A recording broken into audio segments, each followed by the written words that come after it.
Hello guys, സാംസങ്ങിൻ്റെ ഫോണിൽ FRP lock വന്നു കഴിഞ്ഞാൽ അതെങ്ങനെ അൺലോക്ക് ചെയ്യാമെന്ന് നോക്കാം. ആൻഡ്രോയിഡ് 14, 15, 16 ഇങ്ങനെ 3 വെർഷന് നമുക്ക് ഈ ടൂൾ യൂസ് ചെയ്തുകൊണ്ട് അൺലോക്ക് ചെയ്യാൻ പറ്റും. ഇതിൽ സാംസങ് ഡ്രൈവ് നമ്മൾ ഡൗൺലോഡ് ചെയ്തിട്ട് ഇൻസ്റ്റാൾ ചെയ്യുക. ദെൻ അലാപ്ടെക് എന്ന് പറഞ്ഞ ടൂൾ ഓപ്പൺ ചെയ്യുക.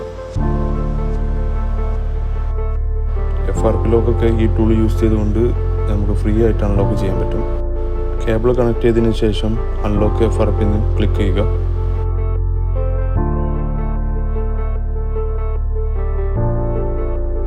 FRP അൺലോക്ക് ആയതിനു ശേഷം ഡിവൈസ് ഓട്ടോമാറ്റിക് ഓൺ ആയിട്ട് വരും. ഓക്കെ, ദെൻ ചെക്ക് ചെയ്ത് നോക്കാം FRP ലോക്ക് അൺലോക്ക് ആയിട്ടുണ്ടോ ഇല്ലേന്ന്.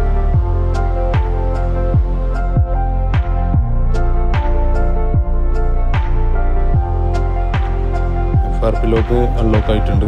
Then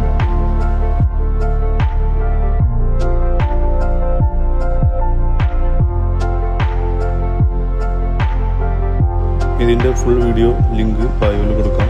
check it out.